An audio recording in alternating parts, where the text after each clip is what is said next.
Jason, Mother is talking to you! Jason, Mother is talking to you. Come on.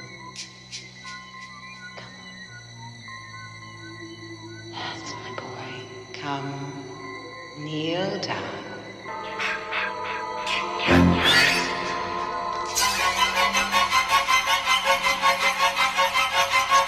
Why do we associate havoc in regards to Friday the 13th? Is it because of the story, the Last Supper, where 13 were present, including the betrayer Judas, right before Jesus' crucifixion on a Friday? Or the Norse legend describing the banquet of 12 gods in Valhalla that was disrupted by an uninvited guest Loki, which leads to the death of their beloved god Balder. Could be. Or was it ancient Greece? The number 13 was seen as unlucky in ancient Greek culture, to where number 12 was considered a number completeness and perfection.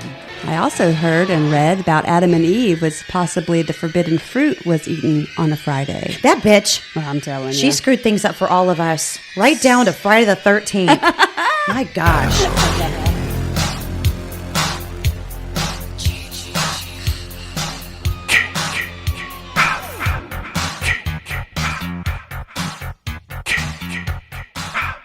Hey, Jen, that voice you hear is none other than Jen, and welcome back to the studio. Thank you. Thank you so much for having me. I love the show. I think I love you. Okay, and you fit right in, by the way. And everyone, all the listeners, she is wearing a Freddie sweater. Yes, I am. I saw it, and it's just super cute, and it was giving me Freddie vibes. And since it's fall, we had to have a little Freddie action. Okay, so now that we're getting off on that, because that's a whole nother franchise, the Nightmare on Elm Street. Yes. I'm just going to ask you right off the bat. Jason, Freddie, or Michael, who was your favorite slasher? I'm still going to go with Jason. I love Jason. But I really do like Freddie, too. I know. Oh, you do? He can reach you in your nightmares. Okay. Well, I don't want to jump the gun because Okay, I got some let's not. questions. That's going to tie in Mr. Freddie, Mr. Knife Fingers. But I want to know this. What was your first Friday the 13th movie, and how old were you? Ooh, probably the original Friday the 13th, and I was very young. I should ask my mother what year she let me watch these horror films, but I would have been a horror buff since, I'm going to say 9, maybe before. Okay, so the movie was filmed in 1979. Well, obviously I didn't watch it But then. it aired in 1980. Yeah. Which is crazy because Friday the 13th, the date symbolizes Jason Voorhees' birthday. So in 1979, Friday the 13th did not actually fall on a Friday. It fell on a Wednesday. But it aired in 1980, which it actually did fall on a Friday. But it's actually, there's a little bit of controversy. When was the movie aired? Was it 79 or was it 80? And I believe, if I'm correct, it goes to 1980. That's what I'm reading too. So you were only 9? I don't know. I'd have to do the math, and I am not doing that right now. Okay. So in 1980, I was 5. Yeah. I was so young that I was terrified. And I grew up in Inglis, Florida. Back in that day, we didn't have cable. We didn't have those things. But my grandma and grandpa lived down in Madeira Beach, and they had everything. So when we would go there for the summers, my grandpa would have these, we had access to all that stuff. Right. So I would sneak and I would peek around the corner when I wasn't allowed, and it was on. And I didn't forget it. No, they're not forgettable. So I just remember not being able to sleep, just terrified. And then it wasn't until I was older that I went to go watch it again, and I felt, why was I so scared? Right. This is not scary. In fact, this is kind of slow. I thought Friday the 13th, the first one, was slow, but you have to build your characters. You have to build the story. Sure. Right? Sure. Yeah. I liked Friday the 13th Part 1. It was more jump scare, back in those days, the gore and all of that wasn't as, what do you want to call it, animated as it is now? In your face as it is now? Yeah. There was no CGI. Yeah. You had to rely on real props back then. You had to rely on makeup and imagination. And that is really more scarier to me than, seeing all the blood and gore. Like now the Freddy movies, that was some serious gore on some of those scenes, which Jason did have his lots of awesome kill scenes that I want to talk about. Nightmare on Elm Street came out in 1984 and 85, one of the others, and A lot changed from 1980 to 1984. I believe it's 1984. Sean Cunningham directed Friday the 13th Part 1. It made $59.8 million at the box office, which in that time was really good. It was like a success. With the final girl being Alice. Yeah, Alice. That's right. I don't have her last name. I can't remember her last name. I just remember the final. She got that pretty red hair. Yes. And what was really, really offset about this one, it was a twist. Yes. The ending had a twist. Absolutely. And how do you feel about twist endings? Do you like love them? them. Yeah, I think especially if they're they great. make sense, right? Yes, absolutely. So at the end, it's not really Jason. So the way that it starts, it starts out right away with all those. There's always horniness in all the 80s movies, right? Everything's about having sex and Remember getting Porky's? killed back then. All I remember was being a kid and going, oh my God. I remember going, oh, I'm not allowed to watch this. But Exactly. I would watch with one eye open. Yeah. But so it starts out to where the camp kids are having sex. Drugs and sex and Yep. alcohol. It's all about that. And back in 1957, when Jason was born, he was drowned because the camp people, they weren't doing their job. They weren't watching because they were doing it. Exactly. So he drowned out in the lake, in Yep. Crystal Lake. And he was mentally ill.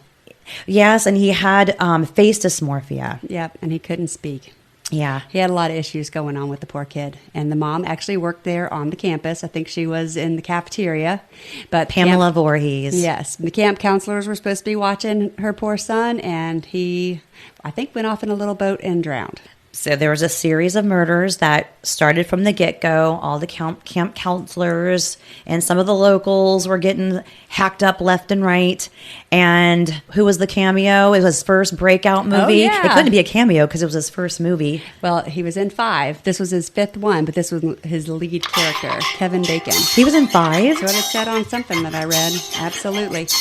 Obviously, they weren't big films, and it wasn't a lead character. It was just a stand-in. But that was Kevin Bacon's big act. But he didn't last very long. No, he got an arrow to the throat.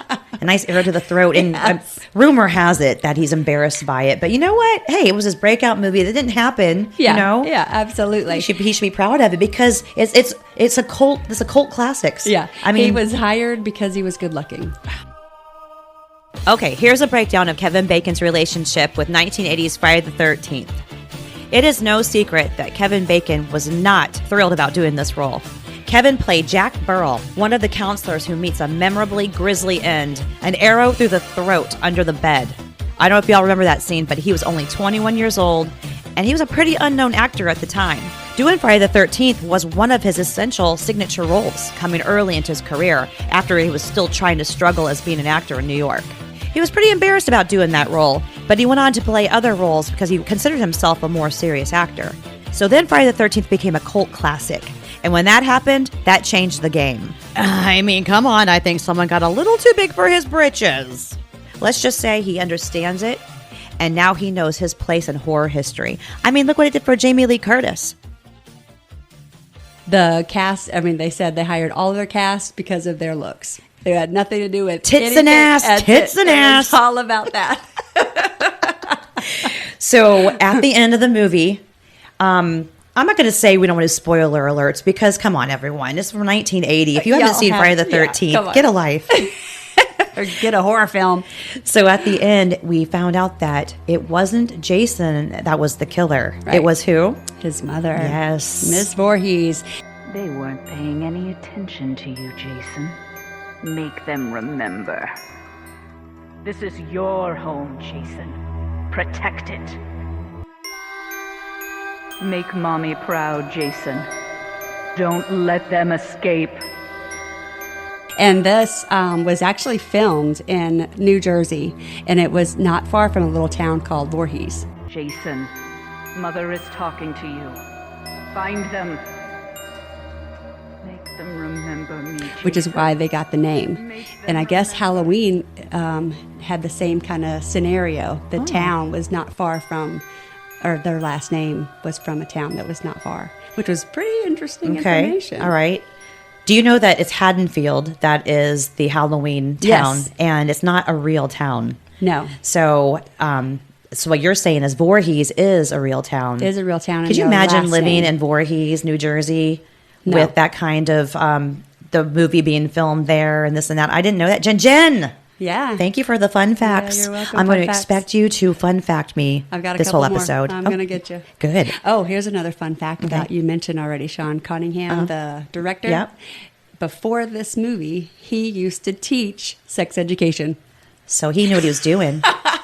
That's why there's so much Yeah, sex yeah. in these movies. Yeah. Yeah, he knows. Well, you know, in all the 80s movies, it was about raunchy, Absolutely. tits and ass, Yeah. you know, because, and I want to tell you the truth, I miss it.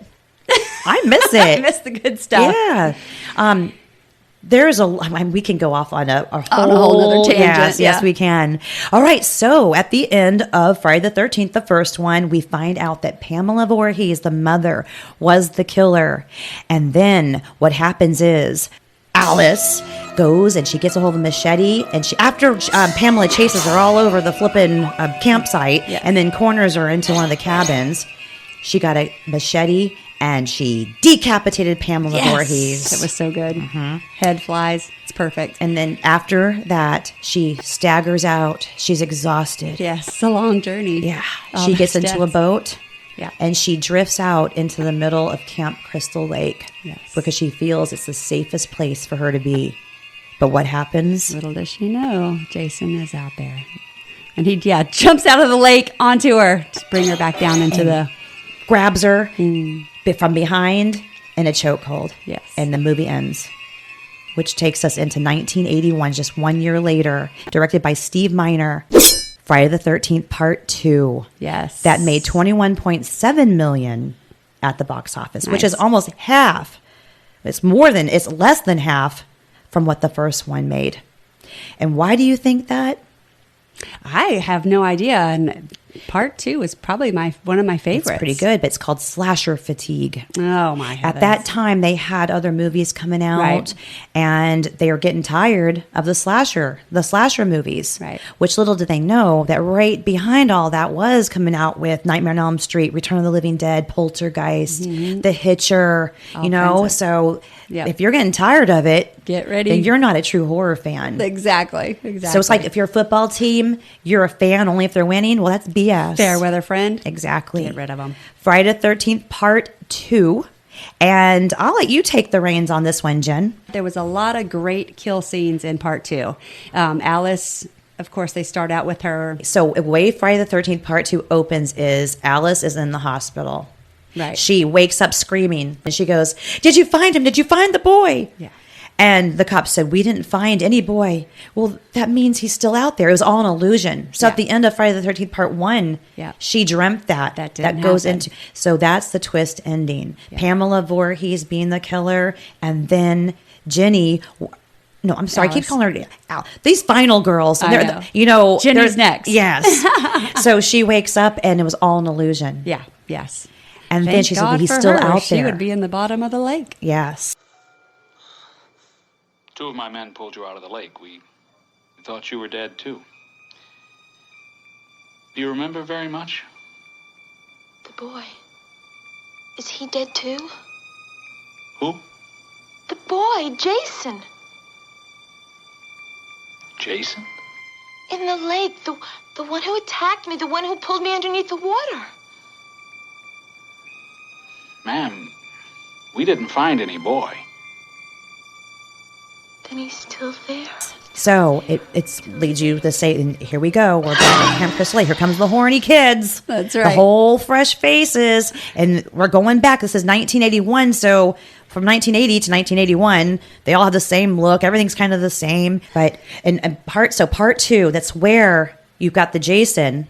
And it goes from Jason being the boy that comes out of the water and chokeholds Alice. Right. And now he's this completely different figured man. Like he's this grown man. grown, yes. And, you know, Time definitely skips through. he's a full grown man. Yes. So, you know, and back in the 80s, a lot of the movie franchises, they didn't really care about those details. You know, they want to just let it pass because they're trying to create and build the story and keep everyone going. But it's really crazy how that he can go from that skinny boy Yeah. to this Scrawny giant man. Giant man. I didn't know they went to the gym or Yeah. anything. So, He just grew up strong. Okay, so let's jump right into Friday the 13th Part 2, directed by Steve Miner. Friday the 13th Part 2, which picks up 5 years after the original. The movie opens by catching us up with Alice, the sole survivor from the first film. She's traumatized, and in a quick sequence, we find out what happened to her after Crystal Lake. Then, boom, we flash forward, and we're introduced to a whole new group of counselors training at Camp Crystal near Crystal Lake. Now, here's where it gets wild, and we need to address the elephant, or should I say, full-grown man in the room. In the first movie, we see young Jason Voorhees as a small, deformed child who drowned in a lake back in 1957. He's this tragic figure, a boy with physical disabilities who the counselors, because they're having so much sex, ignored, leading to his death. But now in Part 2, just 5 years after the first film, Jason is suddenly this massive, hulking bull hunk of an adult man living in the woods. So how did a kid who drowned in 1957 become a fully grown man by 1984? The movie doesn't really explain this. The implication seems to be that Jason somehow survived that drowning, lived feral in the woods for decades, and witnessed his mother's death at the end of the first film, which sent him on a revenge spree. He went from swamp creature child to backwoods survival man overnight in movie logic. This is also the movie where Jason gets his iconic look. Well, almost. No hockey mask yet. In Part 2, he's wearing a burlap sack over his head with one eye hole cut out, giving him this creepy scarecrow vibe. God, it worked for me. Scary. All on his own because his mama had died at that point. So he, raised himself, we'll say. And they show his little house with his shrine to his mother there, which is really horrendous. Yeah. Apparently, he actually saw the beheading of his mom and took his mom's head and brought it to his home and built a shrine. That probably smelled gamey. Probably so gross. Odor. They probably need Glade plugins. Well, they did have candles burning everywhere. Oh, yes. So and I have candles in my studio, too, because I have two bulldogs that carry a gamey odor, too. One of my favorite kills was in this movie. And that was one of the camp counselors. They all start, doing their own things. And this one is walking on a handstand down a hall when Jason strikes. And he takes his machete and slices him straight in half. Yeah, that's right. That was so good. I can actually see you doing that, walking on a handstand. Yeah, I don't want to get sliced by the machete. But that was like, what the heck? Well, this is where Jason he had the sack on his head, the burlap sack with the one crooked eye hole cut out with the rope tied around his neck. Yes. And I mean, it might not have been the iconic hockey mask, but it still was scary and sticks with you. Yeah, I would be scared if I saw that coming at me. So a lot of ruckus happens. Same thing. The whole anybody involved gets killed around Jason, and at the end he gets down and corners old Jenny in the cabin. Yes. But before Jason gets there, Jenny sees Pamela's decapitated head on the shrine. Yeah. And what's funny about that is, it's been a couple years since she was decapitated. She still has flesh on her, and it's like, that's another thing. Don't question the directors because they'd rather us not just go with the flow. That's right. And her sweater is still there. Oh, Jenny puts on her sweater. Yes, Pamela's sweater. Yes, and is like Jason and starts talking really crazy, clever on her part. So clever. Jason, it's all done, Jason. You've done your job well, and Mommy is pleased. So she turns around and she gets into Jason's head. Come to Mommy. Psychedelically. Right. Telepubically. Psychologically. And it's working. Yes. Mommy has a reward for you. It's working for a while. Puts his machete down. Well, not raised because he was about to kill her boyfriend in the at that time. And Jason, Mother is talking to you. Doesn't he run in behind Jason and she puts her hand up Jason, so he doesn't Mother attack is Jason from talking behind, to you. or no?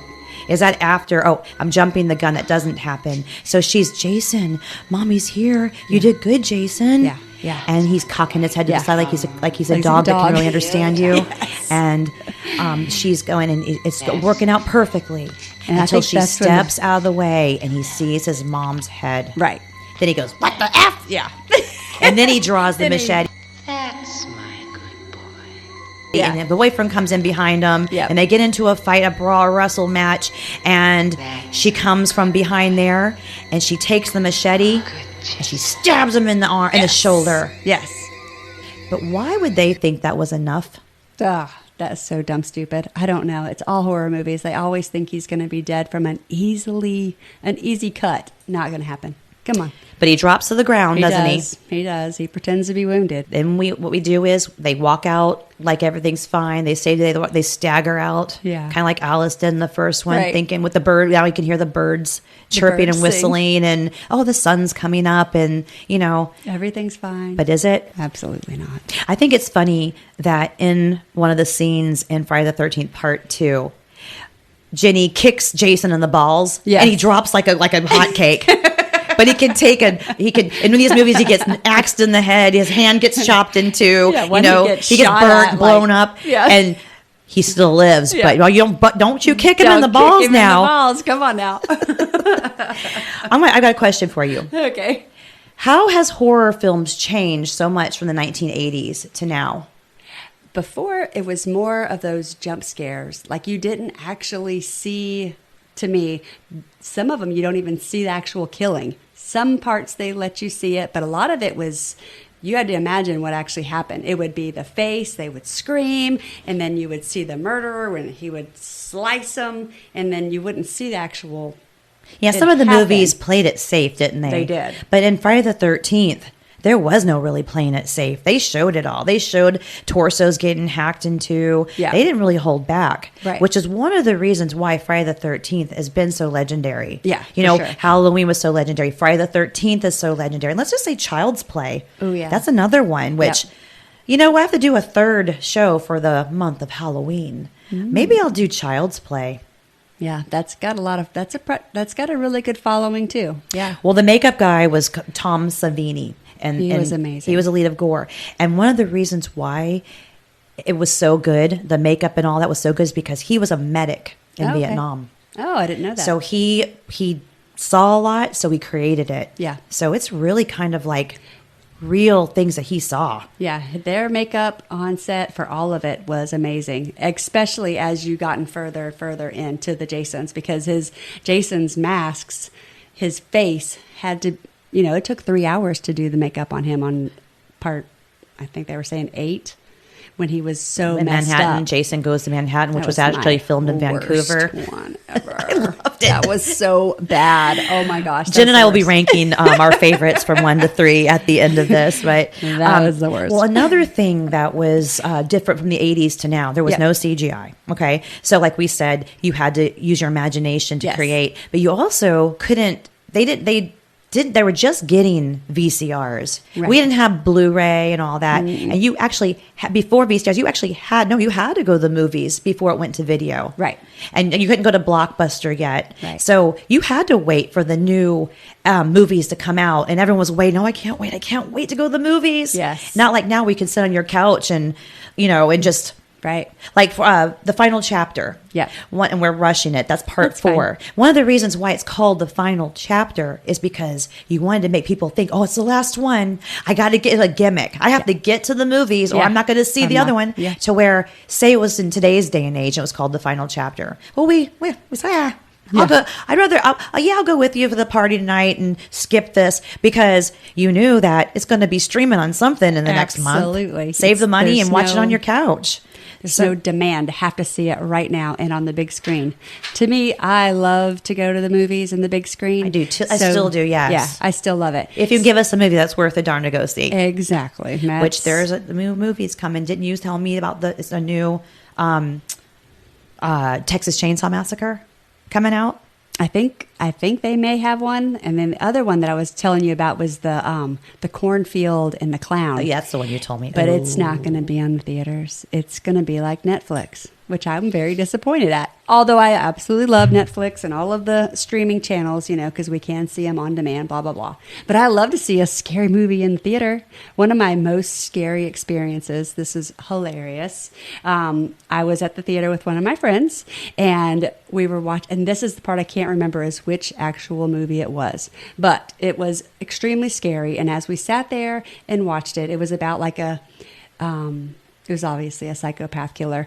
And the person that was in the row 2 behind us looked exactly like him, dressed like him, everything. So we started. What was it called? You don't remember the movie? I can't remember the movie. Slaughterhouse? No. I'll figure it out and we'll have to circle back to that. But I was so scared. So walking out to the car and the dude was like following us and we were like, we're going to die right here. Dad was right. Don't go. Don't go. I don't know what movie that was. We survived. When you watched Friday the 13th, the first one, for the first time, did you watch it alone or did you have someone with you? No, I probably watched it with my brother. He was my partner in crime and watching all these crazy, scary movies. I can see that happening, yes. Oh, yeah. And then once, we could, at this point, obviously, we were watching them on tape, VHS. Yeah. Be kind, rewind. Hey, you'll get charged 99 cents. Absolutely. You better rewind that tape. What would you describe your experience to be like? You said you were scared, but what stuck out to you the most? I don't know. I just loved horror movies. I guess I'm a little off. Were you already a fan of horror films, or did Friday the 13th convert you? You were young, though, so I was young, so but you weren't scared. Yeah, I mean, it was obviously scared, but I didn't have like horrible dreams and like, oh, Mom, I gotta sleep with you tonight. I was fine. Yeah, I did. Yeah, and a lot of people, did, but I just loved it. I love to get jump scared. I love that. You can even scare yourself now. It's kind of fun. Like if you're walking around and you can scare yourself. Well, right before you walked through the door, I was going to hide behind the corner with a butcher knife and jump out at you, but I thought that might not be a good idea because you do have a machete in your hand. I know. It's kind of not today. True story, she had a machete in her hand. That's right. I do keep it with me in my car at all times. Okay, so now that we've discussed Friday the 13th, Part 3, we know. Actually, we haven't even made it there yet. Part 3 was in 3D. Let's put that out there before we skip over. Let's go to Friday the 13th, Part 3, 1982. Also directed by Steve Miner, so 2 in a row. Nice. And it made $36.7 million. So if you keep in mind, the first one made $59.8, then it declined by more than half to Part 2, making $21.7, and then we get to Part 3, so it goes up just a little bit and goes a little more than half than the first one. But Friday the 13th, Part 3, now, like Jen said, was in 3D. In the theater. I love a 3D movie. Like Jaws 3, then Jason 3. Absolutely amazing. The harpoon in the eyeball. Oh, my God. Yeah, 3 was pretty good. Do you know why they made it 3D? Why? At that time, there was a lot of flops. There were a lot of 3D flops, and they were trying to bring back 3D. So it was a gimmick. It was a gimmick 3D. Right. So they tried to bring it back to try to get it started again, but it didn't make it. It didn't make it. Oh, I loved it. And I'll tell you, I didn't watch it again. I've never watched it in 3D. In fact, I've hardly seen any movies in 3D but Jaws, the one where they went to SeaWorld. Yeah. That was my only 3D movie I've ever seen. Wow. I'm from English, remember? That's yeah. sad. And I did go to the movies, though. Mom and Dad let me go to the movies. Oh, good. But I was with you. I still... Yeah, I love putting on those crazy glasses and going to see the movies. Get my popcorn, the big screen, and, the wheelchair scene, that guy's coming at you. Oh, my gosh. That's scary, especially in 3D. Not too long ago, went to go see Gladiator 2 in the theater, which... So good. It was great. The CGI kind of hurt me a little bit with the shark scene, with the sharks in the Coliseum. Yes. But I said, I'm going to go grab that popcorn. Yeah. Oh, I'm going to get the Gladiator popcorn tub. So I go over and he goes, that's $30. I said, oh, my God. So I took it right back, and this lady saw me. You can't touch it. Right. I said, I was looking at her like, screw you. I put it back. I'm not paying $30 for that. I know. It's I'll take the paper back. Exactly. Besides, what are you going to do I with brought it? my own. I had a hole cut in the bottom of it so I could put it in Dana's lap. And then we put extra butter. But Friday the 13th, Part 3, 3D. Yep. That is where the mask comes in. The mask. See, you were about to skip over the most iconic part of. Do you remember how he got the mask? Remember the fat kid? Is that okay to say fat kid? The chunky guy, Shelby. He killed him and took his mask. He had the hockey mask. Right. There really was no significance. No, it was other than it was just time. They just used it, but then it took off. Yeah. The hockey mask took off, and then it became an icon. Yeah, and then it stuck. Yeah. So that's how that happened with the hockey mask. Yeah. Other than that, I liked part 3, isn't it part 3 where the guy in the wheelchair Yeah. goes down backwards? Yeah. And the wheelchair screams. With the axe in his head? Oh, yeah. Yeah. That's a great scene. And And of it was course- a long scene.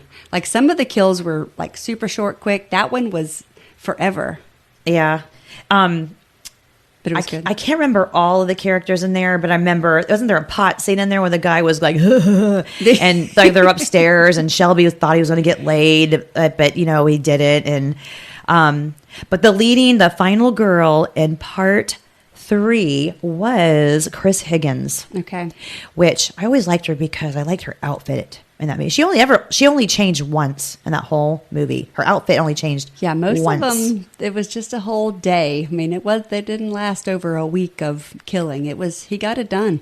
And one thing is, Jason had already attacked her previously when she was younger. She was already, it didn't show it on any movies, but in the movie, she says in there that she tells a story about how she's met with Jason face to face, and a long time ago she saw him, but she got away from him. Right. So this was a reoccurrence, and he was back. Mm-hmm. So the part 3 ends with an axe in the head. She gets him with an axe in the head, Okay.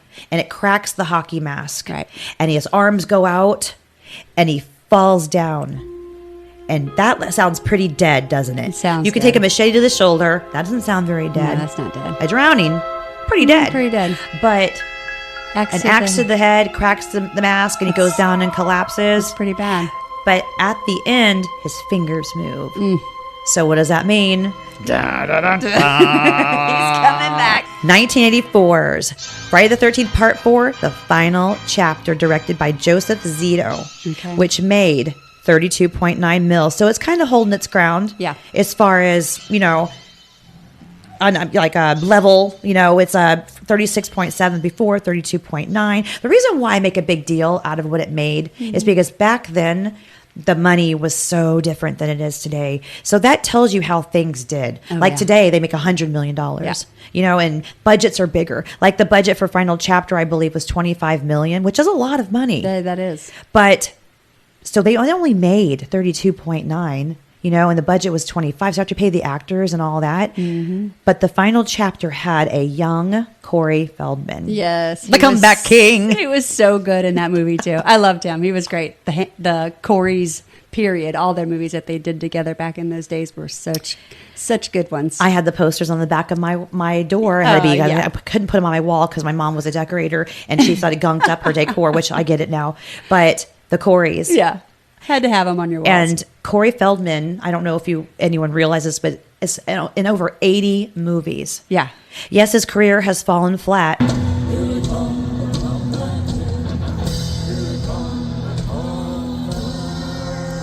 Because of the Hollywood scandal with Right. Corey Haim, and Corey Feldman is the one that tried to warn everybody. Yep. He was before everyone else. Yep. He tried to be the first one. He was before Justin Bieber. Yep. You know, and it was Oh, so yeah. sad. And there's a movie that Corey put out, and I can't remember the name of it, but I will plug it into this episode. Good. But he was a boy, and it shows how he got his start, and it's a really good movie. And it shows the Corey Haim in it and how they became friends. Yeah. And it has Hollywood pedophilia what is in it. that? I saw that. I saw it not too long ago, and I thought, I didn't even know this movie existed. Yeah. But it was really good, and he tried. But instead of him getting killed, They kick him to the blackball him. they blackballed him, and he kind of. There's been a past of drug use, Sure. but you know, Corey Haim had a lot of drug use, Yeah. but you know, When a lot you're of people, dealing with all of that stuff. yeah, you try to. It's a way to mask it, and Yeah, it's unfortunate. but he did a great job. Young Corey Feldman, who Yeah. also played in Gremlins, who also Yeah. played in Goonies, I The love Burbs, Goonies. So Lost many. Boys. We Yeah. can go on and on and on. He Yeah. played in some very setting movies. Yeah. But he was so cute in this. So I got some trivia questions for you at the end, so I don't want to give too much away. Okay. But this, I'm not going to tell Jen because I don't want to spoil it because we're going to rank our movies 1 through 3. But now we got Jason, and he's in a hockey mask, and he's pretty scary. And as the movies go forward, he gets scarier and scarier. But so And bigger and bigger. bigger and bigger, yeah, and more modern and modern. Absolutely. So for fear factor, and it works. Yeah. You've got young Tommy who's with, her name is Trish Jarvis. So it's Tommy Jarvis, and it's his aunt, right? It's not his mom. It's his sister. It's his sister, yes. And he's living with her, and she's raising him, and they're at a cabin, but a bunch of kids come to stay at the House campground. next door. Yep. And they meet up, and then they make friends, and yada, yada, yada. Well, Jason goes through and kills all of them. But then they come to starting to go after Tommy. At the end of the movie, Tommy shaves his head to look like a distorted looking Jason when he was young. He tricks him.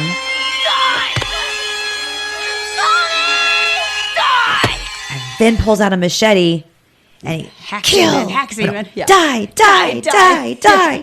Very dramatic scene. Yes. And you were cheering him on. I was hollering with him. okay, I'm just going to say it. Yeah, go 4 ahead. is my favorite. 4 is my favorite, but I have a strong competitor, which I'll reveal at that, because I'm going to say this. This is the one that I was older now. Right. So I was allowed to watch these movies. Yeah. I was still, Corey Feldman's, I think, a year older than I am. So we weren't very old. No. But I also didn't watch them right when they came out, because we didn't get to go to, my mom and dad wouldn't let me, they wouldn't want to go see this movie. I was too young to go by myself. I wasn't driving. And so I had to wait. So I just remember watching it, and I had on video, and I watched it over and over. And that's the first one that really stuck with me, is that one. It wasn't boring. We knew the characters. You had Jason and Foley. We knew exactly who he was. Oh, yeah. We actually knew what happened to him. Yeah. And of course, I loved Corey Feldman. Yeah, that was one of my favorites. Yes. So I just thought that it was action packed from the get go. It had a great storyline. And you had the handsome stranger that they met on the side of the road. oh, I forgot about him. Yeah, and he was like part of the family by the end. Yeah, That he was the was. love interest. I mean, That's she just right. picked him up on the side.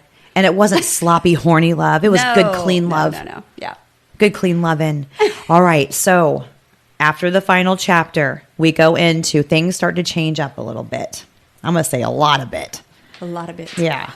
The next one, Tommy's all grown up Okay. So, and in a mental hospital. then we get into 1985's Friday the 13th, Part 5, A New Beginning, directed by Danny Steinman. And this one made $21.9 million.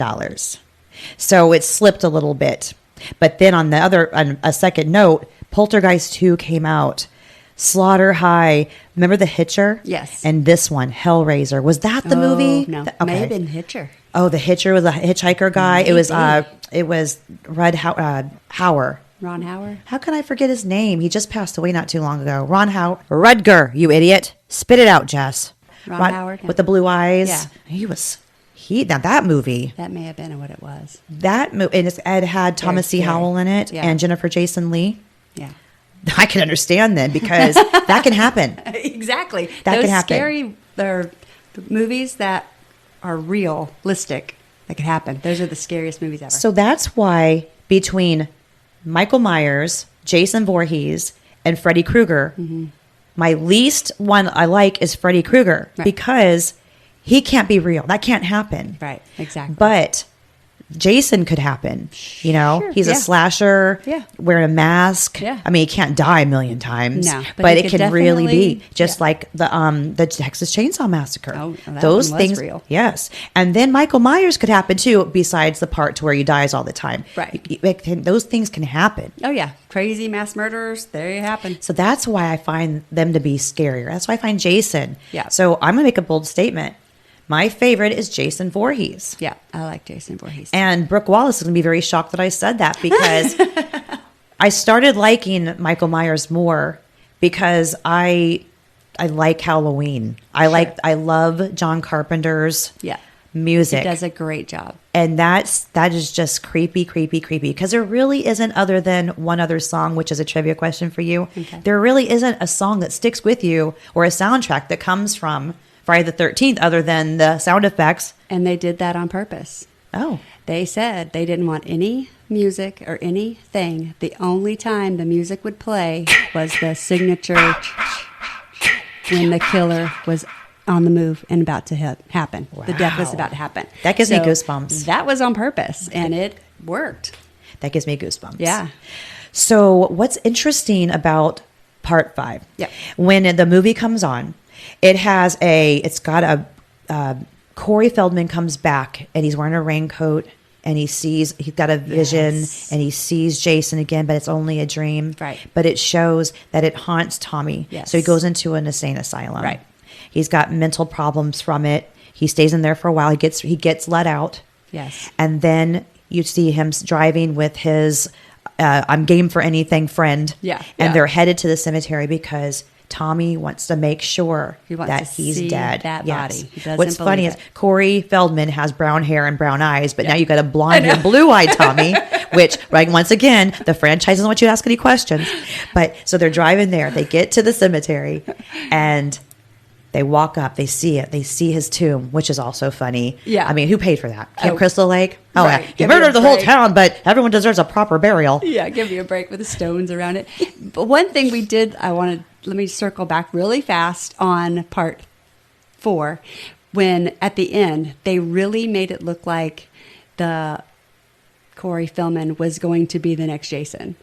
You know, at the very end, they gave him that little crazy sneer eye look, like Yeah, they they're did. going to pass the torch. Yeah. Because it's like the new beginning or something. So it was like, I was like, oh no, he's going to be Jason now. Of course, that didn't happen. It didn't, Didn't. but But it's still crazy. It did. It's still good.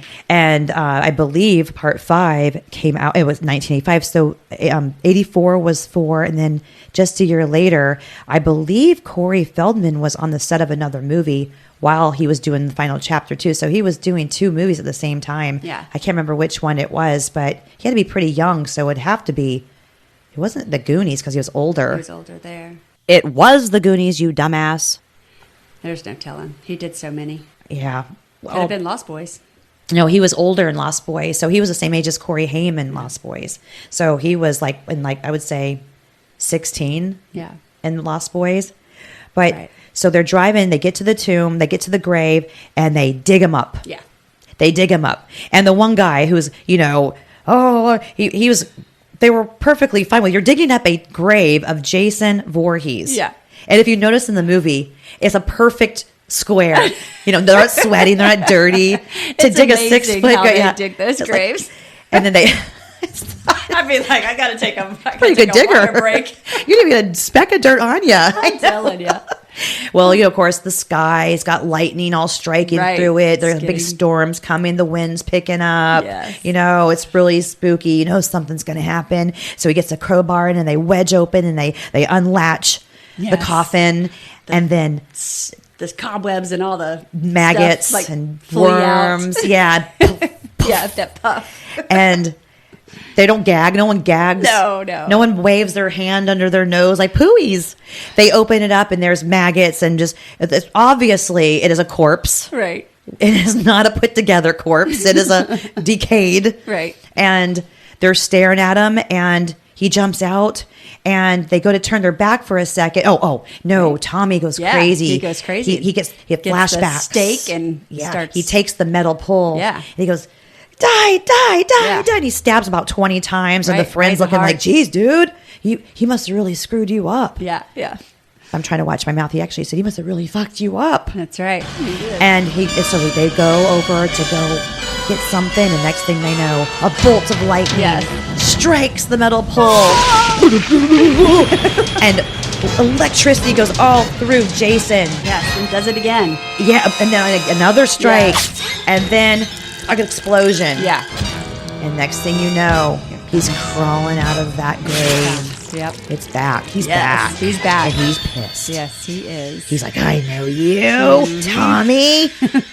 So, of course, he's going after Tommy. And his Friend. dorky friend thinks he's going to do something. And nope. Not going to happen. Nope. Jason gets him, kills him, stabs him, and takes his fist and puts it right through his chest and is holding his beating heart. Yeah, done. And then Tommy is able to escape. Yes. So Tommy escapes and goes to try to warn the town. Which, of course, they're like, give me a break, son. Jason is dead. What I You don't are get, mentally ill. this sheriff Yeah. knows the legend. Oh, yeah. How many reoccurrences have we had with Jason Voorhees? And He buried it himself. He's dead. We saw it. and Tommy, you're just mental. You're Yeah. just mental. Why wouldn't he give him that? Because, of course, it goes along with the movie, but it's how aggravating. Wouldn't you just go check it out? Check. I mean, why not? What's just it to gonna say, hurt? see, I told you you're a fruitcake. What are you doing? Right. You're doing nothing right now. But then comes the sexy sheriff's daughter, Megan. Yes. Which is one of the prettiest fights. She's really not considered the final girl. Really, in the next 3 Friday the 13th, it's Tommy Jarvis. So through this, or I could be 2, I could be wrong, but Tommy Jarvis is kind of like the final person, and it's not a female. There are females like Megan, but she might be a part of it, but really it's Tommy. So when they Tommy escapes from the jail, and with the help of his daughter didn't help yet. He was able to escape from the jail, and he gets in a high police suit to get back to the cemetery to prove that Jason has risen. But only the gravekeeper guy, Mr. Vodka, Mr. Flasky, wants some hooch. He says, "Oh, screw this." He's done covered the grave back up and made it look like Tommy was nuts. Which didn't help Tommy. It didn't help. It didn't help him at all. So along the way, a lot of people get killed. A lot. Remember the RV? That's not bad at all. That's it. Pull over. I'm driving. No, wait. I want to rock. Oh, the RV scene where you've got the girl and the hot guy with the rocker hair. That's right. And oh my God. That's a great That was scene. a great scene. Yeah. There are some really good kills. There are everyone. There's at least 13 kills in every movie. So there's not How about 13? when the RV flips? Yeah. You know, they're you've got that scene where Jason is standing up on top of the RV with the metal pole. Yeah. There is no machete. It's a metal pole. Metal pole. So in 5, it's a metal pole, and he's standing up there, and you've got the scary, scary Jason. Yeah. I love that scene. Yeah, that was a good one. So in 5, it's actually revealed at the end of the movie that it really isn't Jason that did the murders. Right. It was Roy. Right. The ambulance driver. Because they slayed his fat son. Yes. So in the beginning of the movie, part 5, it shows where they're cleaning up the crime scene, and it's the paramedic's son gets killed, and it makes him want vengeance. Yes, vengeance on all the kids, because they're at like this mental farm. He gets released, and he's to a mental farm. And is it Tommy? See, this is where I get confused on these two. The two of these movies coincide with each other. It's almost like just different takes on it. And they go to the mental farm where they're having like work release, and the doctor's there to help them, and they meet so many crazy characters because they're all at this mental place. You know why by 5 I don't talk about it a lot is because it slips past me. It gets away from me. And here's why. When they love their slasher, they want to see him. They race to go see him because they want more of Jason Voorhees. Yeah. Part 5 of Friday the 13th pissed people off. Right. Because it's just like Halloween 3, Season of the Witch. The same thing happened, and it wasn't received well. They wanted to see Michael Myers, and it wasn't Michael Myers. Yeah, it's just not cool. It isn't. And they did talk about it. The mask's different, so you could tell which one was when it wasn't. Right. He had really, blue he had on the blue. hockey mask and not red. Yeah. So it suggested that it wasn't. But only a fine key would know that. Right. A fine eye. Even if it's so disappointing. Yeah. Because right now, if you told me a new Friday the 13th was coming out, I would be ready. Yeah. It's been so long. Oh, I know. It's due. It's time. I got a good idea for it too. Oh gosh, I love that. So that's why though, like that one slips for me. Yeah, I rewatched it, and I remember it when I rewatched it because I really enjoyed the characters, the way they all died. And one of the scenes was actually cut. The girl that was like the punk rocker and the crazy crimped hair. She was a neat character. And the kill scene that they did, they actually filmed 2 different ways. And the first way they did it, they could not air it or it would have been X. Oh. Because they tried to slice her in the cooch. Oh, wow. Horrific. And, everything bloody. So What's crazy is that Saw movies and all that would work today. They do it all the time. They do. But they would not let them use that. So they redid the scene and, stabbed her in the chest and killed her, which was still worked Well, out they could have went perfect. somewhere than the chest. So you go from cooch, chest. Well, I mean, I meet in the know, middle a it's bit. How about crazy. get her a nice little But stab? that's when they were cracking down on The butt cheek or something. slasher movies where Yeah. they were like really having a fight where parents were in front of the movie theaters picketing and not letting. I mean, all gosh. kinds of stuff that I didn't even know about because I obviously was loading. And that was in which Friday the 13th? the one with the Part 5 with Roy? Yeah. Oh, wow. So 5 slipped me, but it definitely reeled me back Sure. with Friday the 13th Part 6, Jason Lives. Yeah. And that is actually directed by Tom McLaughlin. It made $19.4 million. And what's crazy about that is this one is considered a fan favorite. And it only made $19.4 million. It came out in 1986. Is this part 6? Mm-hmm. Okay. I one of the scenes in this one was really awesome for me was when they when Jason broke the cop's back. He like bent him completely backward. And they, on my deep dive of looking at all this stuff at this point, the way they filmed it, they had to bury a guy underneath him to use his legs to pull him back over himself. Because, it would be like you're on your back and he just flipped your legs back over your head and you hear the bones just super grotesque. Why do I love that? I know. Well, We're nuts. Well, did you notice that? And they changed it, so they didn't call it Crystal Lake anymore. They called it Camp Forest Green. So they tried to change it because the town wanted a new start. They didn't want to call it Crystal Lake or Camp Blood anymore. So they changed it to Camp Forest Green in that movie. Trying to get people to come. Did you know that there was the actor from Ghost, Tony Goldwyn, played in that? He was the one. You said you like the scene of the cop being bent in half. Yeah. I like the one to where the Volkswagen Bug is driving. It's got the redhead girl, and that is Tony Goldwyn. He is the guy from Ghost, the bad guy from Ghost. Yeah. Oh, and so they just happen to be in a Volkswagen Bug driving a bug deep into the woods and don't expect to get stuck. Yeah. And the bug turns up throughout the Jason movies. I noticed there's a lot of different. The very beginning, Alice pulls up in a bug. Oh, she does. But is the bug yellow? Okay. Why so many Volkswagen Bugs in the movies Friday the 13th? Well, because the practical reason is simple.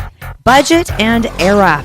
In the early 1980s, the Volkswagen Beetles were extremely cheap and plentiful. They were instantly recognizable as a young person's car. Punch bug! Perfect for cash-strapped teenagers and young adults. And they were easy for production to acquire or rent. The Beetle had become the quintessential car and the youth's vehicle of the 60s, 70s, and by early 80s, they were still everywhere. It actually became a accidental franchise signature, like Jason Loves of Killing Counselors extends to stalking people who drive economical German imports. Punch bug! It is, and this bug is yellow too. And there may have been a red one somewhere too. But later, I noticed that. I was like, that's funny, which I always loved. I wanted a convertible one forever. It's probably from these movies. I got didn't one even for my know. daughter. I had a silver bug convertible. But so cute. that scene to where he takes the pull and sticks it in the tire. Yeah. And then Tony Goldwyn gets out like with his gun and he tries to be a macho. But you'd think, but he doesn't know who he's messing with. No, he does not know who he's messing with. So that's great. So we got the 1st through the 6th, and then we get to John Carl Butcher, and he does 1988's Part 7, The New Blood, which I have to say, he's a pretty scary Jason too. Yeah. And do you remember what he looked like? I don't remember. I'd have to re-look at him. No. Well, Kane Hodder usually plays Jason Voorhees. And if you look at him, a picture of him, you could tell. Yeah. Like his face looks like a hockey mask will go perfectly on it, Yes. So, all right. So. And he played Jason twice. Right? How would you rank Part 7? Part 7, I think, was pretty good. Well, because in Part 6, that's when he becomes superhuman. So at the end of Part 6, he gets struck by lightning again, and he becomes superhuman. Okay. And so he goes from human form to zombie supernatural form. Right. He's So there's my real question for you. What do you prefer? wormy and stuff. Human Jason or zombie supernatural Jason, unkillable almost? I kind of like human Jason. I like human Jason too. Because at least human Jason can be You real. feel like you got a chance. But then when you get supernatural, unkillable, Yeah. then you know you're just going to die. Do you think the franchise went wrong when it made Jason unkillable?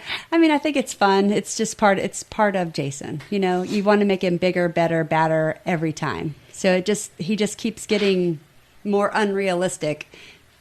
And then the movies that are also competitive around. That's one of the reasons why these movies are not getting like what the original 59.8 million did, was because they have to keep up with the others. You've got other creators, so you got to keep going.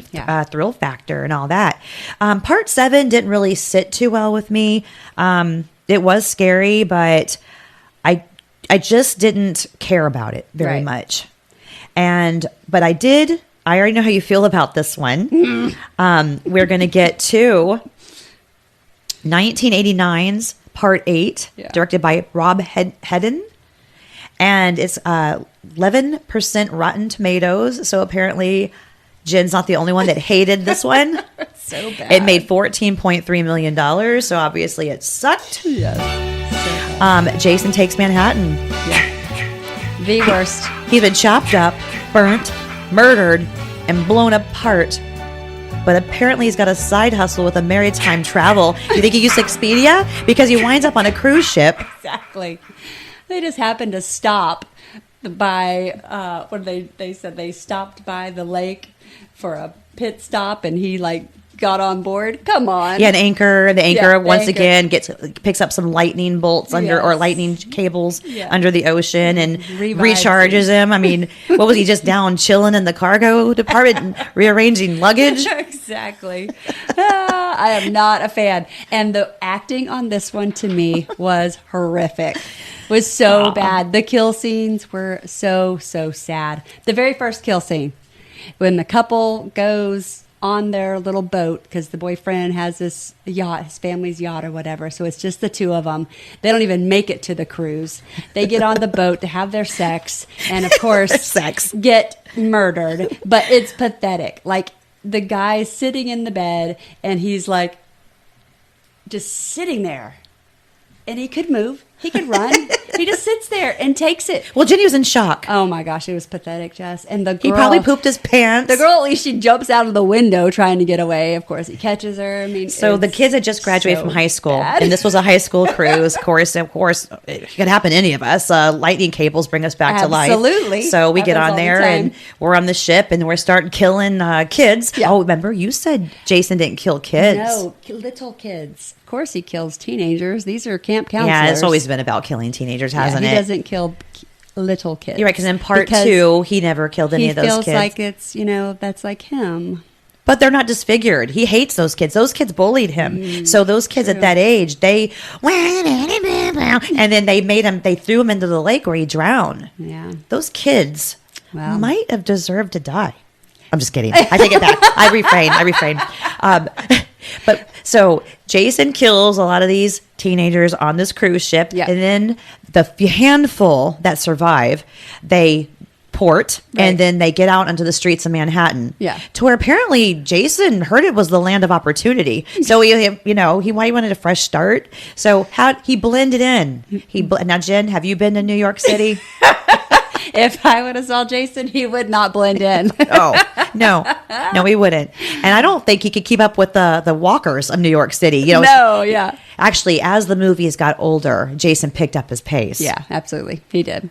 So. Just depend on who played Jason. There was there's 8 different Jasons that played him. So there was only 1 or 2 that played several times. I'm telling you, I know the one in part 5 was Roy. Yeah. And he was a scary Jason. He was a big, muscular, scary Jason. Yeah, and it wasn't even Jason. Right. He did a great job. I'm angry. I loved all the Jasons. They all brought their own character to it. They all were very, they were neat. Well, what Jason Takes Manhattan did for the franchise was it opened up an avenue to do more things. It wasn't just at Camp Crystal Lake. He was venturing out. He was a tourist. Mm-hmm. He was going on to see what else is out in the world, and not just was at Crystal Lake. Right. He was stepping out of his own comfort zone. Well, it wasn't really filmed. I think I already said it in Manhattan. It was filmed in Toronto. Right. No, Vancouver. Right. But a lot of things are filmed in Canada. A lot of things that they always say that they're in America, but it's usually British Columbia or Vancouver, But the flyer that says that I heart New York, that's got slasher Jason in it, they still make money off of that. Oh, okay. So I think it's like, I don't know what they said. It was posted somewhere in New York. I've been to New York many times. And I have not seen that, but if I did, I would buy it. Yeah. I would have it put in my studio because it would be a good. I love the movie. I hate that movie. It's so bad.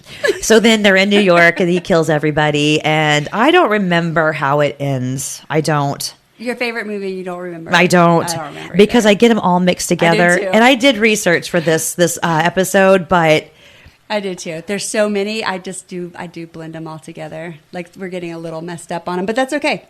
I think we're doing good. I think we're doing real good because do you know what they called? Well, it's one of my trivia questions. I know. I got a couple of those. I keep wanting to throw in there. I'm like, no, wait. This is important. Okay, so after Jason so 4 years go by after Jason takes Manhattan, and Adam Marcus brings out and delivers to us 1993. Jason Goes to Hell. Yeah. 15.9 million. So it didn't do well. No. It did not do well. But it was based off of the book, the Necronomicon, which is a book. It has got monsters in it, and they based this off of that book. So that's interesting. Yeah. But Jason Goes to Hell was a pretty scary Jason. Yeah. Would he you was not? really scary. Yes. I actually liked Jason Goes to Hell. Yeah. It's funny because the ones that I really like didn't do as good. Yeah. But after Jason Goes to Hell, we get to Jason X. Right. So Jason goes to Manhattan, then he goes to hell. Okay. Yeah. And then he goes to space. I mean, come on. Outer space, 2001. What the hell is that? You've got to be kidding me. Oh, wow. 1993, the next one comes out in 2001 because people wanted to see more Jason. Absolutely. They wanted the slasher to come back. He's been modified. Oh, you think? You guys might want to run. There was a big movement. It says bring back the slasher movies. Yeah. Freddy was holding his own too. Yep. Child's Play was doing its thing. Yep. They were still holding their own. Some of them crashed and burned, but really they were holding their own. So you get to 2001's Jason X, which was awful. Well, the reason they had to take him to space, let's back up, Okay. because the ending of Jason Goes to Hell, they blew him to bits. Okay. So the only way to put him back together was like 30 years later in space, where they could stick him back together somehow with all of their technology. Oh, Jen, I don't remember this. This is great. So that's how he came back to life. And that's why we're in space, which is freaking crazy. But I will have to say, his spacesuit is pretty awesome. He's huge and a badass. It was more than awesome. It brought a new twist to things. It was Yeah, for sure. psychedelic. No, it was spacey. Okay, they blow him up and Jason Goes to Hell, and though they have to send him to outer space so they can piece them all back together again. Yes. Well, that's pretty good. And then, but the movie itself, Awful. Nobody wants none of that. it was terrible. But it made $16.9 million, which Jason Goes to Hell made 15.9, so it held its own. But we're talking from 1993 to 2001. So people wanted to see it, so they went to pay money to see it, even if they were so disappointed. Right. But what happens next? My children. From the very beginning, it was the children who gave me my power. 2003, $25 million budget. The Springwood Slasher. That's what they called me.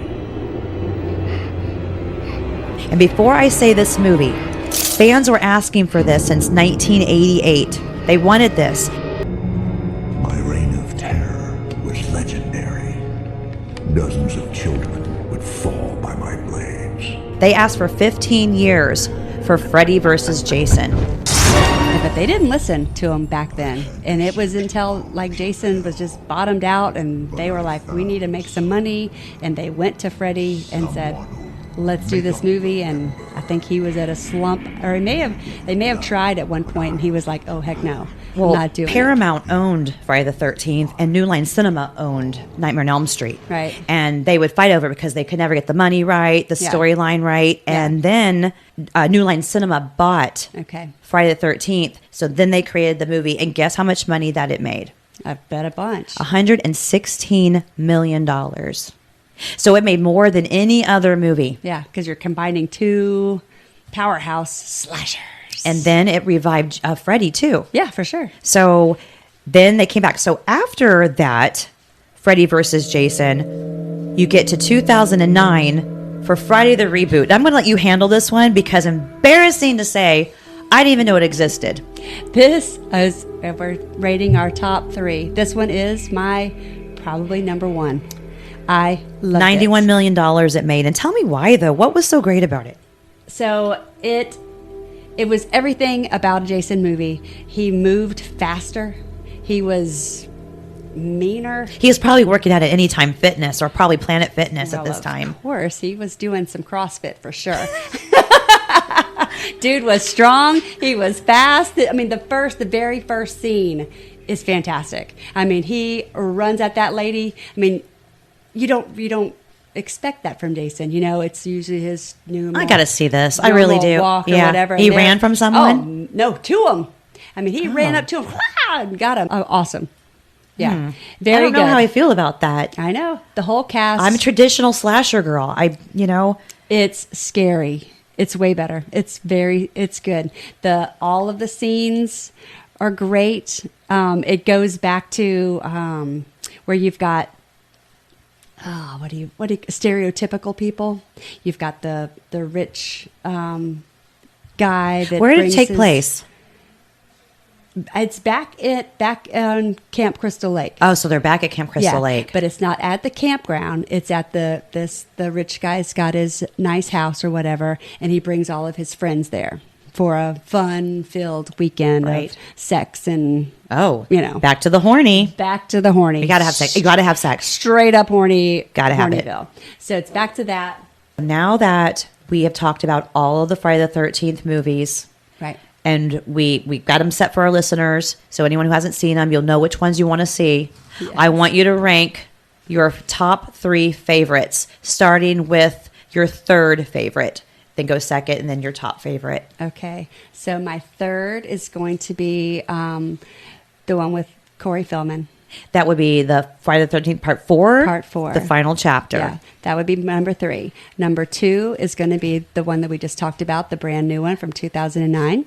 Friday the 13th reboot. And by the way, that's such a stupid name, too. They couldn't have come up with something better than the reboot. I don't think it's actually named the reboot. I think it's just Friday the 13th. It is. It's the reboot. It says that. And then my number 1 would be Friday the 13th Part 2. Because it's like I didn't see that coming. When Jason really became Jason. Okay. All right. A lot of the kills in that one were great. Mm-hmm. And I don't know. He was just cool. Okay, so my third favorite is Jason Goes to Hell. Good one. Okay. Yep. I'm gonna take it back. It's not. Okay. It's I guess I've changed my mind. You know why? Just doing this episode, I've changed my mind. Okay. It's not Jason Goes to Hell. It's Jason. Jason Lives. The one. No. The one. Oh my gosh, I can't get this. Okay. Not the one with when they go in the cemetery and they get the lightning bolt through him. Right. The worms all over him and he comes out. That one. So that's part 5. Part 5. Yeah. That's my third favorite. Okay. My second favorite is Jason Takes Manhattan. Okay. And my first favorite is part 4, the final chapter. Yeah. Yeah. I think, I mean, there's lots of good stuff in all of them. Each one has its own kill factor. Yeah. Each Jason's different. I really enjoy on my deep dive reading or hearing about the different Jasons and their take. One of them was like he stayed away from everybody during the filming of it and didn't want to get near anybody because he wanted to keep in character the whole time. Mm-hmm. And you think, how hard is it to be in the character of Jason? Really? I mean, I wouldn't think it would be very hard. Well, you can't take a phone call. I mean, you put and that then mask on. You can't stop and have an You're ice ready cream to kill. cone. Yeah, I mean, it's what if they're all eating at a buffet. They have cold cuts and cheeses and you have to stay with your hockey mask and watch them eat. It's difficult. Apparently so. So it's very interesting to hear about all the takes on the different. What if they're having cocktails? I mean, what if they start doing karaoke on the side? Why wouldn't Jason want to throw one back? He would have to. You have to break character. He's difficult. He wouldn't do it. I'm with him. He shouldn't break character. Shouldn't break character. I love the Golden Girls. B. Arthur never broke character, but Betty White did. Yeah. And B. Arthur did not like Betty White because she broke character. Really? Mm-hmm. I loved her. It was filmed before our live studio audience. Nice. All right, so we're going to move on to the next part of this fun episode. Yes, I got a fun fact. Oh, you want to do it before trivia, or you want to do it? Let me tell you this one. All right. Jason, another one of the Jasons. They rarely, went out in public full on Jason, but he had to go full on Jason on the Arsenio Hall show. The term deranged sociopath gets thrown around a lot by the media, but it really applies to my next guest. Starting today, you can see him in Friday the 13th, Part 8. Jason Takes Manhattan. Please welcome Jason. I remember this. So Jason doesn't talk, which is another fun fact. He actually mummied one word in Part 7 or Part 8. He actually said one word. Do you know what it is? No. Mommy. Ooh. Mommy. He actually said that. But so in the interview with Arsenio Hall, he did his whole show, and Jason never said a word. It's like, what? I want to watch that. I wonder it's on YouTube. I'm sure it is. I'm actually scared. But he sits there, and Do Arsenio you know Hall who was saying, behind like, the mask? Was it Heder? Was it Kane? Kane Heder, Him. right? Yeah. Oh, that's the one I love. Yeah, he was in it. He was a big old guy, and he just sat there, and he just looked at him. And Arsenio Hall would be like, well, how was your day? And he would be like, You know what I've noticed? I see all your movies, man. And you know what I've really noticed? You're angry. And I don't mean to laugh, excuse me, it's just the way I am. But you're angry. What happened, man? Where did it all begin? obviously didn't say anything. How was Arsenio acting? Was he like, did he laugh and do that Arsenio? I only saw like just a little clip, so I too am going to have to find it because I didn't know that happened. I love that. I do. Good. I love that. I love. Some people call it useless information, but when you love this stuff, it holds way better. I would rather know this than something else that I have. Right. This is what I care about. Yeah. These are things that make me excited. So, by the way, there's a new Running Man coming out too with Arnold Schwarzenegger. I know. I can't. We should see that together. Okay. All right. Are you ready? I'm ready for the Cut and Loose Chronicles podcast, month of Halloween, a trivia edition for Friday the 13th franchise. Okay. First question. True or false? In the first Friday the 13th, Jason kills 10 people. Oh, that was a question. True or false? 10. I'm going to say true. It's false. I'm going to ask you the question again, and you'll smack yourself. Okay. In the first Friday the 13th, Jason kills 10 people. 0. Yes, because goofball. His mama did. Mama tried. Mama did it. Okay. Mama tried. All right. Oh my gosh. In Friday the 13th, part 2, Ginny kills Jason with a pitchfork. No, it's incorrect. Well, so false. It's false. Sorry. Do you want to say what it was? She killed him with a machete. Machete. Okay. All right. What weapon does Chris use to split Jason's skull? A machete. No, an axe. Okay, I'm going to give it to you. I'm going to give it to you, okay? Oh, thank you. You're so sweet. What does young Corey Feldman, the comeback king, Tommy do as a hobby? He displays it in the final chapter. He makes masks. Scary, scary masks. Oh, they were so awesome. That Jen knows her Friday the 13th. They were cool. Remember that scene where he puts it on, he takes it off, he's got that cute smile on his face? Yeah. The comeback king needs to come back. Yeah. And that is something that came back in the next movie when he was all grown up. Yeah. He to the funny farm. He brought his masks with him. And that one little kid came out or knocked on his door and tried to scare him with the spider. It was the black boy, right? And he used to play in that one sitcom, he used to play that boy. The boy we're referring to, he was Reggie in A New Beginning, and he was played by actor Shavar Ross, who's best known for Dudley Ramsey on the sitcom Different Strokes. Spit it out, Jess. Played in a sitcom in the early 80s. I can't think of what it was. I didn't know that. We'll have to Google that. But he scared him back. He's like, "What are you afraid of spiders?" La la la la. And he bent over and put that mask on, turned around. And I just want to say that Corey Feldman's agent did agree to come on the show, but they wanted a substantial amount of money, and I said no, I'm not going to pay anybody to come on my show. I should be charging them. But, that's right. No, but I said no, that's okay, because really, if he didn't have you seen any of his YouTube videos? No. Oh. You should just try to look him up, and this is entertaining. But okay, back to trivia. How old would Jason have been in Friday the 13th Part 1 if he hadn't drowned? And I'll give you a hint. He was born in 1957. I don't know, 13? Nope, that's what Dana said. 33. So, 33? Yeah, because it was in 1957 when he was born. Okay. And then it's 1980. Uh-huh. So, okay, yeah, it doesn't make sense, does it? No. Okay, so we'll skip that one. Hey. Okay, throw that one out. Here's a good one. Okay. What was Jason Voorhees' birthday? Oh, I don't know that. June 13th, 1946, which is probably where the 33 came in. He says he was here. So on Google, it says, but 1946 is his birthday. So June the 13th, 1946, not too long after you. I know. And what's crazy about it is that June 13th, 1946 wasn't even the 13th. It wasn't a Friday. Right. It was a Thursday. I looked it up. I had to know. What was the name of Jason's deformity? Oh, I don't know. Hydrocephalus. Hydrocephalus. Hydrocephalus. Okay. Hydrocephalis.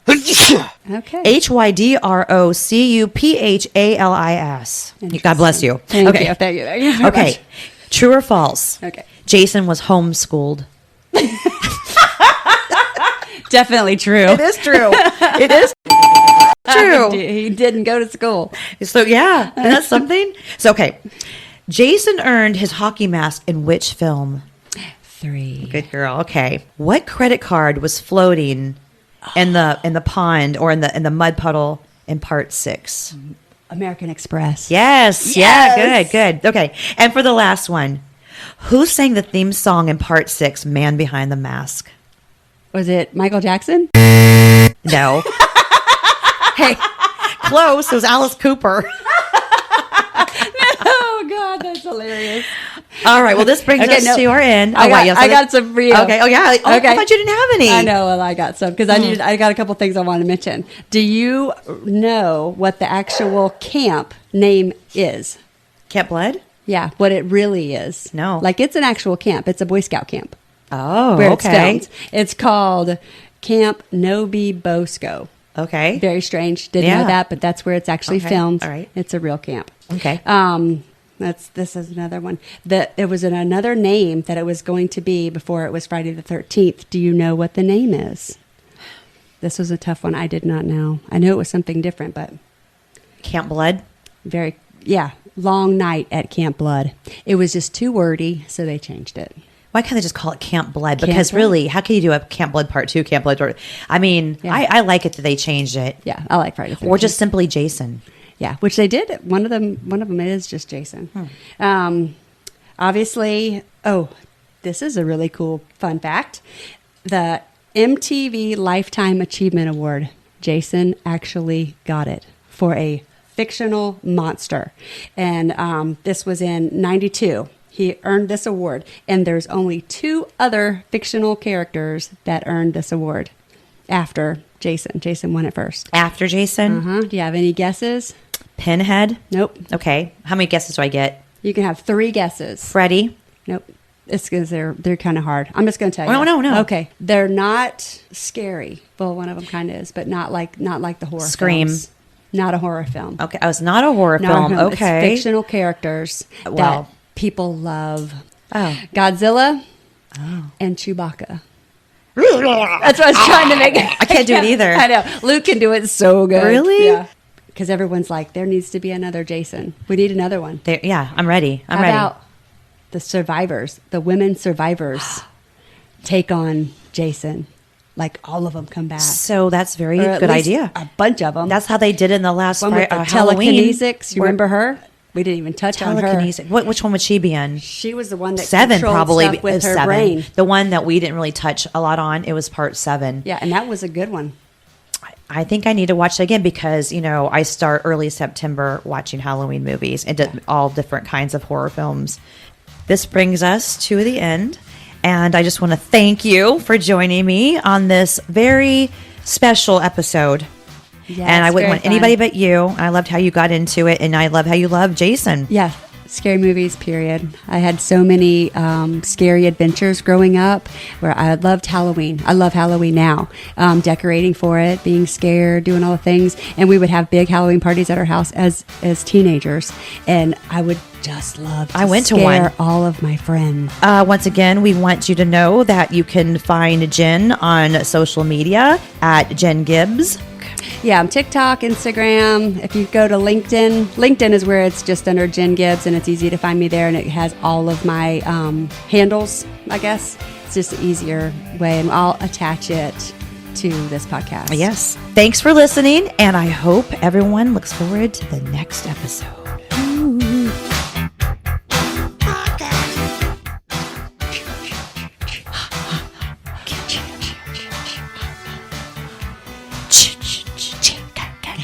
Die! Die! Die! Die!